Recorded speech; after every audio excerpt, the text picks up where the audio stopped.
Hero Karthi మనందరికీ పరిచయమైన పేరే.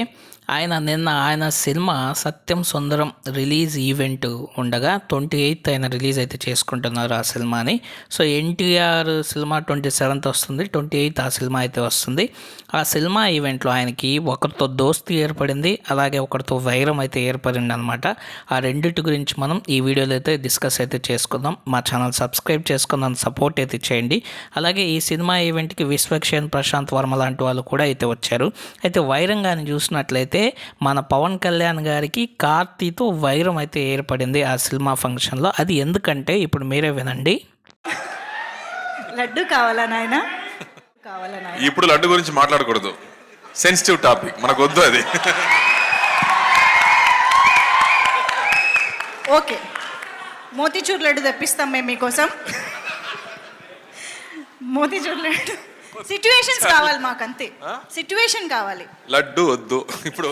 ఆ ఈవెంట్లో ఏంటంటే ఒక్కొక్క మీమ్ వేసి ఆ మీమ్స్కి అయితే రెస్పాండ్ అవ్వమని చెప్పేసి యాంకర్ అడగడంతో కార్తీ అయితే రెస్పాండ్ అవుతూ వస్తున్నారు. మరి లడ్డు కావాలని ఆయన అనే మీమ్కి వచ్చేసి ఆయన ఆ లడ్డు గురించి ఇప్పుడైతే వద్దు, కొంచెం సెన్సిటివ్ మ్యాటర్, సో చాలామంది హర్ట్ అవుతారు దాని గురించి ఇప్పుడు మాట్లాడితే, సో చాలా ఇష్యూ జరుగుతుంది అన్నట్లు ఆయన కొంచెం ఫన్నీగా అయితే రియాక్ట్ అయ్యారు. అది మన పవన్ కళ్యాణ్ గారికి అయితే నచ్చలేదు. కాబట్టి పవన్ కళ్యాణ్ ఎలా రియాక్ట్ అయ్యారు ఇప్పుడైతే చూడండి.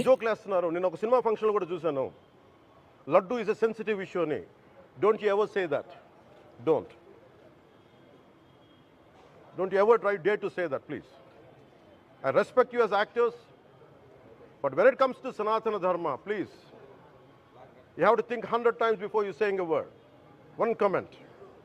సో ఈ ఇష్యూ మీద కార్తీ కూడా రెస్పాండ్ అయ్యి, పవన్ కళ్యాణ్ గారు ఒకవేళ బాధపడున్నా దానికి క్షమించండి, హర్ట్ అయి ఉన్నా కూడా అని చెప్పేసి, ఆయన ఏదైనా తప్పుగా మాట్లాడున్నా కూడా అపాలజీస్ తెలియజేస్తున్నానని చెప్పి ట్వీట్ అయితే చేశారన్నమాట. అలాగే నేను లార్డ్ వెంకటేశ్వర స్వామికి భక్తున్నాను కూడా చెప్పారు. అలాగే అదే ఈవెంట్లో జూనియర్ ఎన్టీఆర్కి ప్లస్ కార్తీక్ ఉన్న బాండ్, అలాగే మంచి గెస్టర్ అయితే ఒకటైతే ఏర్పడింది ఆ ఈవెంట్లో. సో కార్తీ సినిమా 28th అయితే మన తెలుగులో అయితే రిలీజ్ అవుతుంది. So NTR cinema 27th Devara. So ఒక రోజు గ్యాప్లో ఇద్దరు సినిమాలు అయితే వస్తున్నాయి. మరి దేవరాకి విషెస్ చెప్తూ కార్తీ అన్నయ్య అంటూ సంబోధిస్తూ ఇలా అయితే మాట్లాడారు. 27th దేవరా రాపోతుంది, నా బ్రదర్ సినిమా రాపోతుంది. I'm really wishing Tarak fans కి, I'm wishing them all the very best. పెద్ద హిట్ కొట్టాలి. 6 years తర్వాత ఒక సోలో సినిమా రాపోతుందంటే ఎంత ఎక్స్పెక్టేషన్ ఉంటుందో నాకు తెలుసు. అది ఒక వార్ఫేర్ లాంటి ఒక పెద్ద సినిమా. మనదేమో ఒక సిరిమల్లి చెట్టులాగా ఒక స్మాల్ సినిమా అని చెప్పవచ్చు. But I think this film is done with a lot of heart. So I'm sure 28th ఈ సినిమా కూడా మీరు చూస్తారని నమ్ముతున్నాను.